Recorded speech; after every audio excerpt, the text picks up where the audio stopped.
freedom isn't the result of wealth, it's the foundation. Welcome to Wealth Independence, where freedom leads and real wealth follows through battle-tested strategies, hard-won lessons, and real-world experience. You'll discover how to accelerate your path to true financial independence. And now your hosts, Dustin Bailey and Adam Penn. All right, welcome back to the Wealth Independence Podcast, where freedom leads and real wealth follows. I'm Dustin Bailey, here with Adam Penn. Adam, how you doing today? I'm doing great. Excited to talk about my favorite topic, the government. Yeah. I guess this episode might elicit some interesting opinions from you, but yeah, we want to talk about taxes today.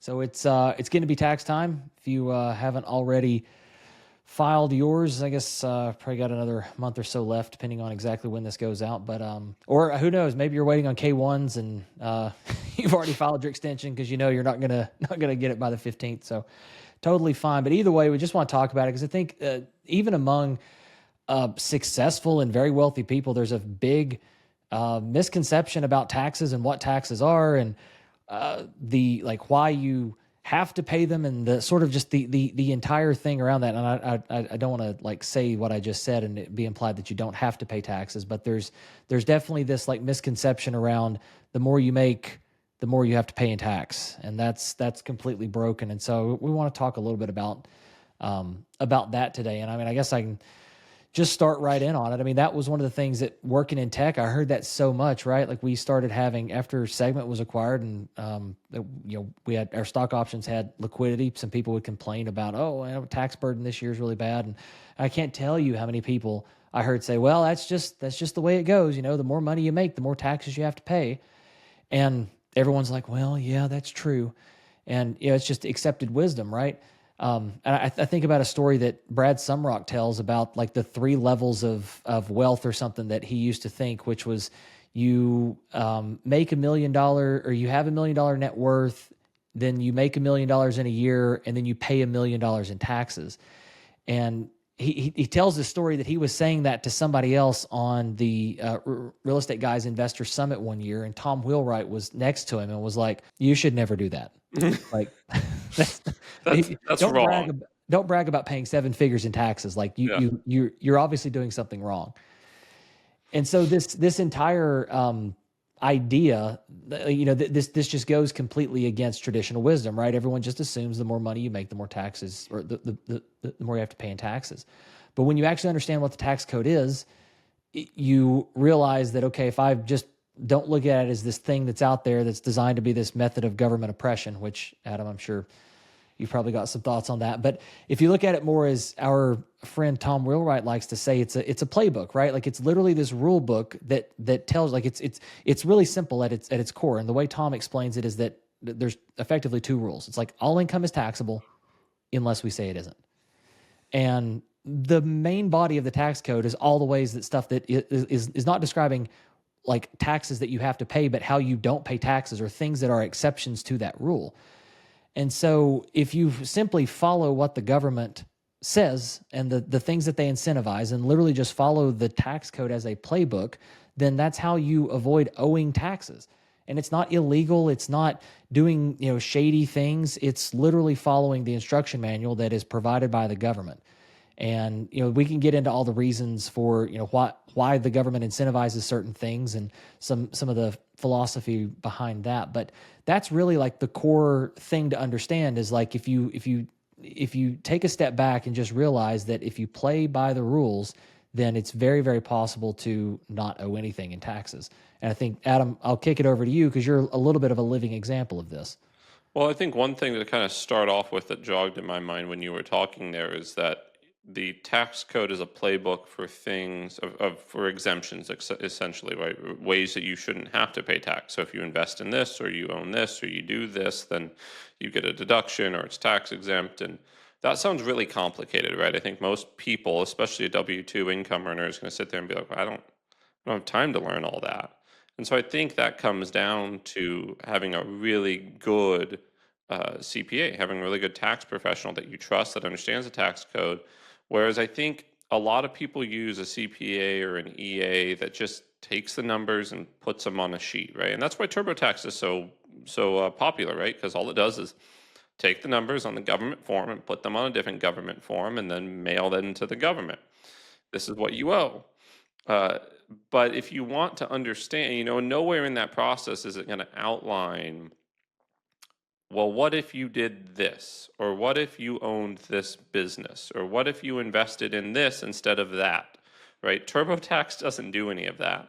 But a really good CPA, we meet probably 4 or 5 times a year. We meet more than that for business books, but personally, probably about 3 times a year, actually.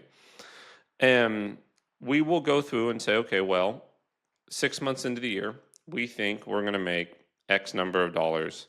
The year prior, we had, X amount of deductions that carried forward.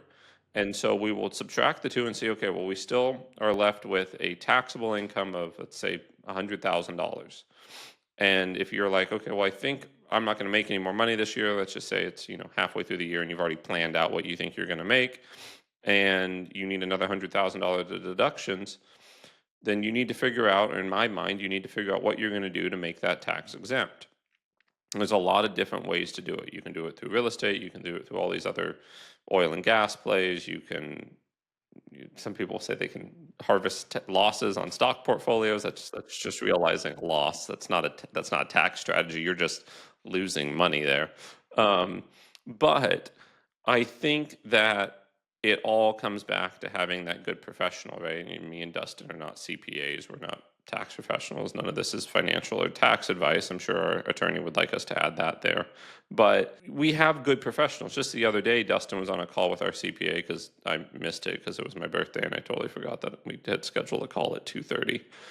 And so he had a call with the CPA and he's like, this guy just knows everything, right? You just, not everything, but you have a conversation with him and that's his job, right? Just as if, you talk to us about real estate, or I used to, not so much anymore, but I used to build a lot of apps in Angular. I knew a lot about Angular.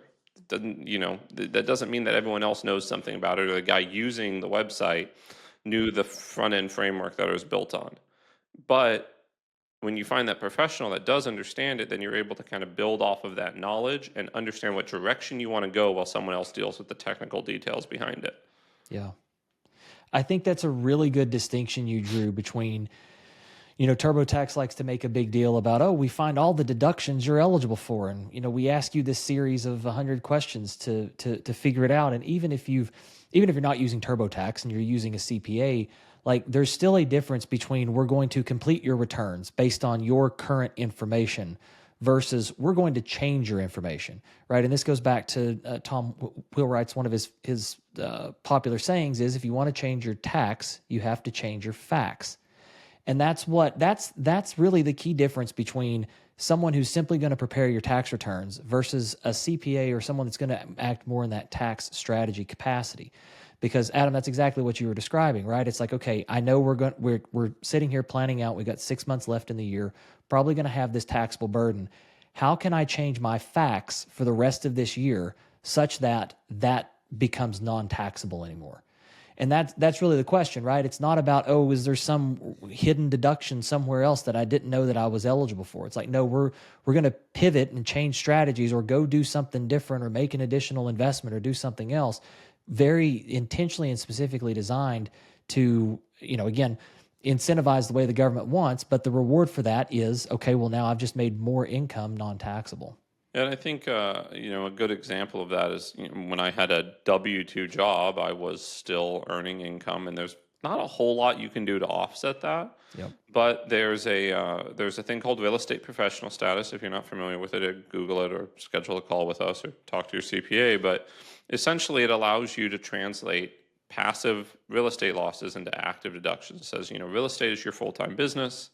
Therefore, the losses generated from real estate should offset your other regular income, right? So if you have, a good example is if you're married and your spouse is a real estate agent or a full-time real estate investor, and you are a high W-2 income earner, then your spouse, normally off of, I think it's the 800-hour rule, would put 800 hours a year into real estate and be able from that to then any real estate you buy is now, if you depreciate it, and back when, right, this year bonus depreciation's at 40%, it used to be at 100.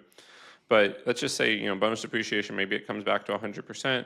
You go buy a $500,000 building, you might be looking at a $125,000 deduction from just the depreciation, no real loss to you, right? It's just a tax loss. And so now, based off of your spouse going and having this real estate professional status, and you're making $120,000 a year now compared to paying $35,000, $40,000 to the government, it's all tax free. Yep. Once again, not a CPA, consult your own CPA, but that is one of the strategies I was able to use early on, even not being married. I operated a short-term rental business, and there's special codes around it being short-term rentals because it's a hospitality industry and it's an active business. And so the hour requirements were a little less, paired with they didn't have to be more than my W-2 job, right? So W-2, we were working 2,040 hours a year. And so part of the IRS rule is that you have to work more than any other job. And so that's hard if you're working 2,000 hours a year at a regular job. It's hard to add another 41 hours a week of work. Yep. And so what you can do then is, find those other strategies, right? And that comes back to having the professional that really understands these things such that you can engage with them and say, well, these are the other things I do. What could be different? And, I've talked to some clients before and we've said, well, you have a vacation house you're thinking of operating as a short-term rental. What if you operated it for 2 or 3 months? And that was, that got you real estate professional status this year, right? Change your facts, right? Now the fact is that you're operating this, and then you'll be able to take that depreciation. And the next year, maybe you keep operating it. Maybe it was easier than you thought it was. Maybe you stop operating it, but you were able to take the deduction that year.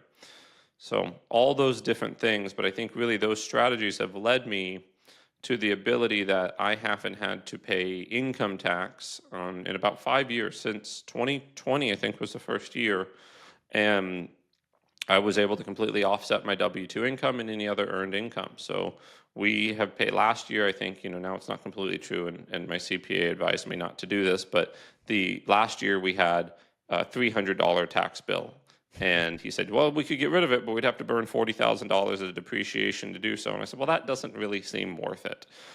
Because next year that $40,000 will be coming off the top, which is probably about a 45, 50% tax bracket. Let's save that for those savings and save 20 grand compared to $300.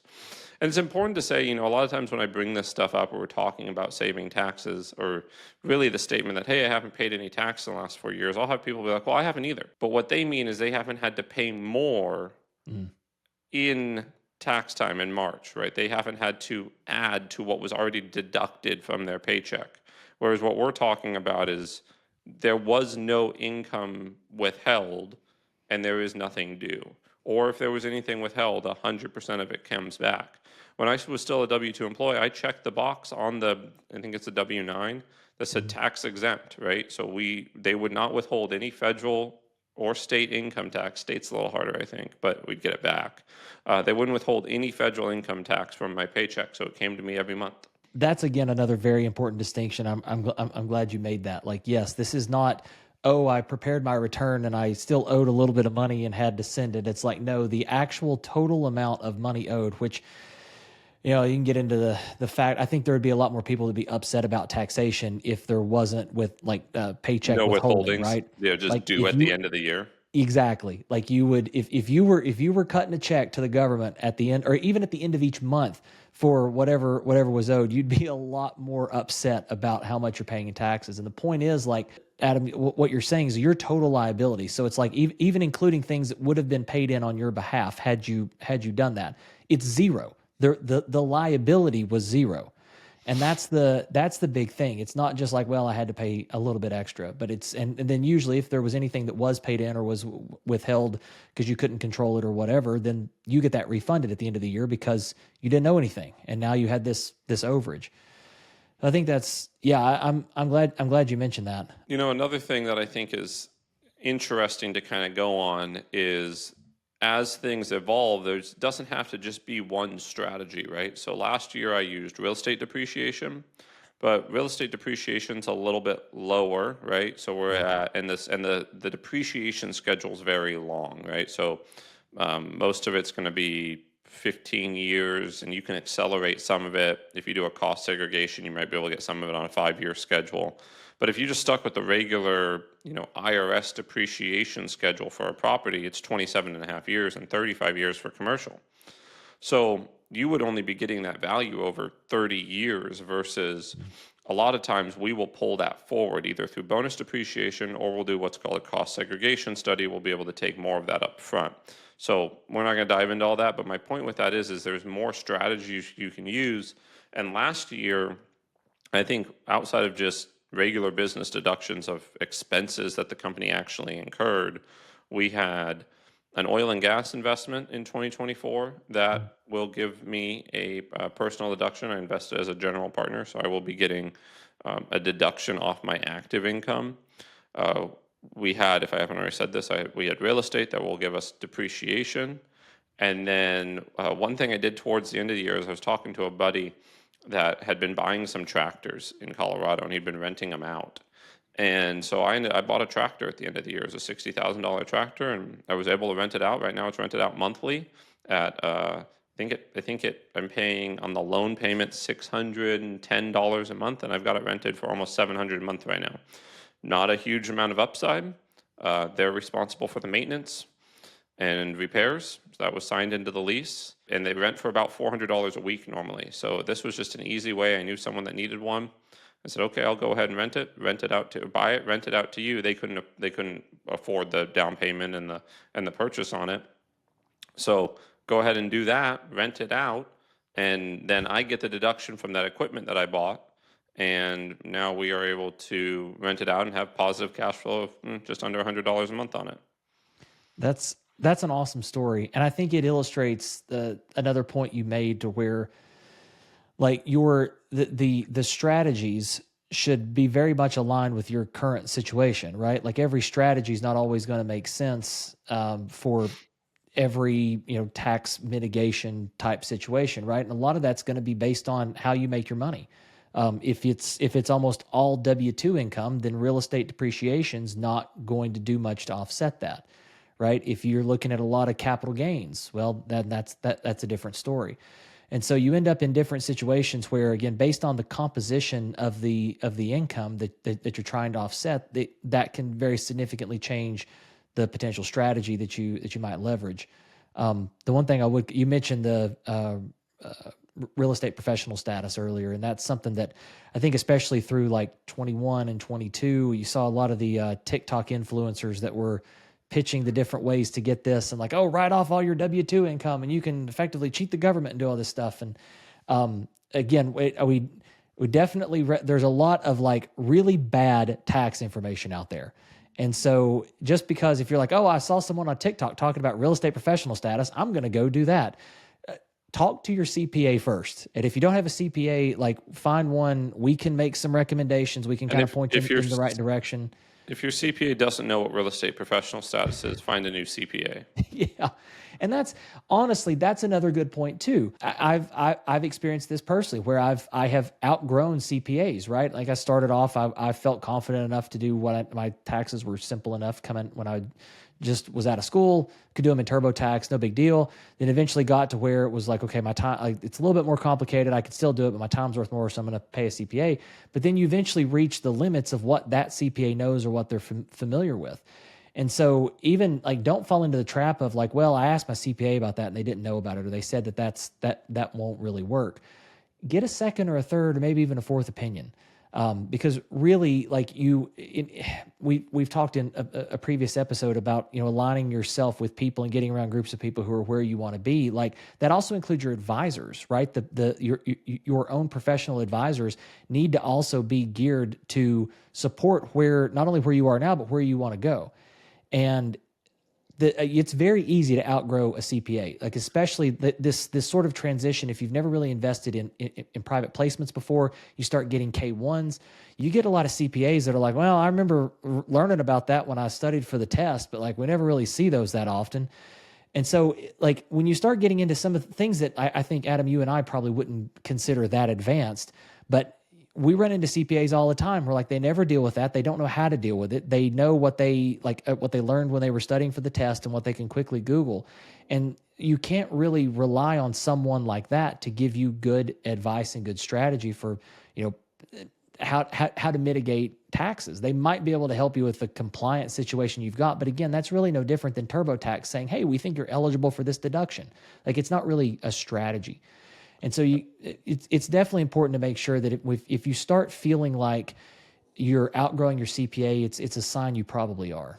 I think that's one interesting note there is, the be around advisors who, are helping you grow and are like-minded.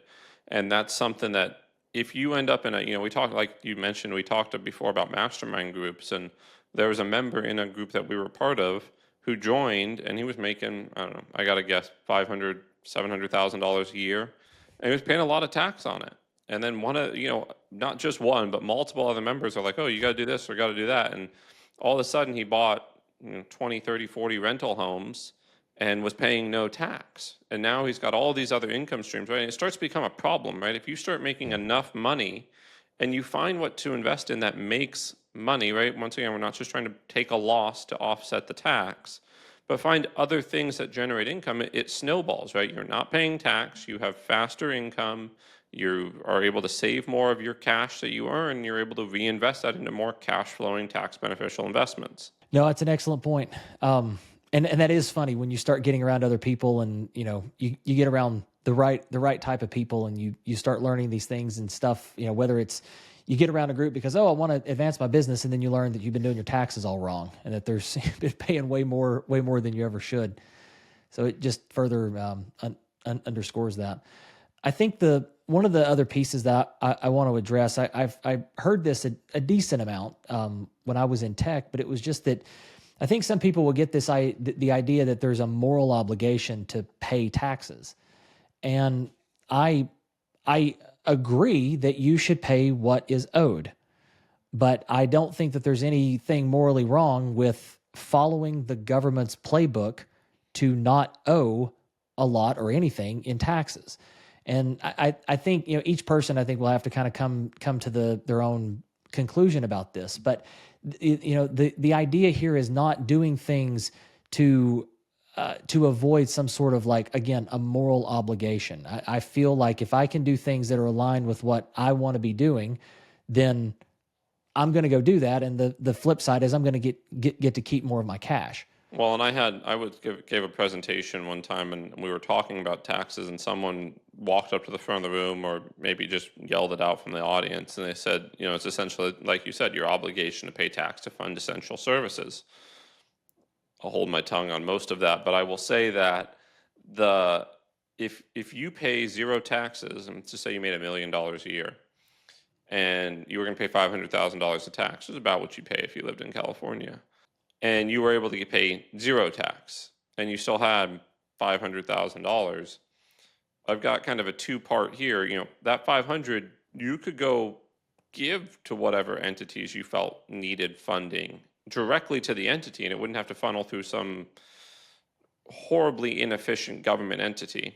Yep. Second to that is, let's just say that you spent 500,000 of that million, which is what you'd pay in tax anyway, to go find investments that maybe could offset all the taxes you would pay.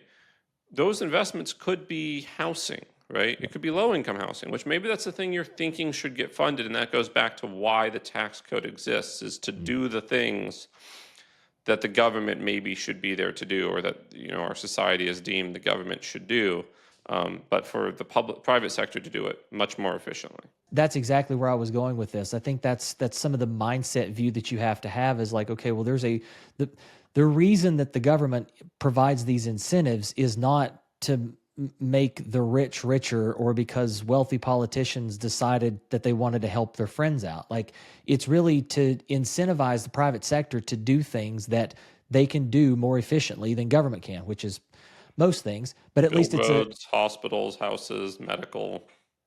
Exactly. Everything. And so that's the thing that I think people miss when they're like, okay, well, if I'm not paying in taxes, but I've redirected my capital to something that the government has said they want done, and in exchange for that, they're going to reduce my tax burden. But what comes of those things, it's not just like I'm spending money. This is not like you see people that are like, oh my gosh, it's December 20th. I got to go buy a truck for my business so that I can have this expense or something like that. Like, yeah, that's an investment, but these sorts of things, like you're providing housing, it's potentially providing jobs, right? If you're investing into some sort of development, I think of opportunity zones, right? Like you get there's a lot of things going on there. That's heavily incentivized. Almost always it's in an area that requires a lot of work. So how many jobs, even if it's temporary, but how many jobs are provided by someone investing in an opportunity zone, providing a project that's now providing jobs for tradesmen and for architects and for other people? So there's all sorts of these like secondary effects that people miss, that it's like, this isn't just about avoiding taxes, that it's about the government has incentivized something that they want done, and they want the private sector to do it. And so by redirecting your dollars towards these things that, yes, have a tax benefit, they're still providing these other very valuable things to the rest of society. So it's not just, well, I'm going to keep my money so I can be selfish with it. It's no, I'm going to go deploy it over here and provide this benefit to someone else. I don't know. Adam, I don't know if you got any other thoughts on that.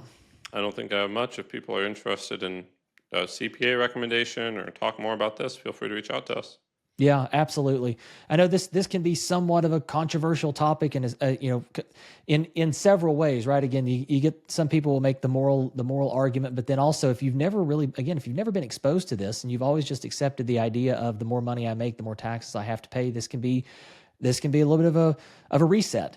It can be kind of a world shifting view. So definitely reach out. Like I said, we're not tax professionals, we're not attorneys, but we can point you in the right direction. We're always happy to share things that have worked for us. But end of the day, definitely this is a CPA. If you're going to play in this space, a CPA, a tax strategist is a absolutely key critical component of a wealth building strategy, and you need to have someone that's going to be able to support you in your corner. So definitely, if you feel like you've outgrown your CPA or you don't have one, you've been doing everything in TurboTax, definitely look for one. Reach out. Like I said, we're happy to make some recommendations and help you know what to look for.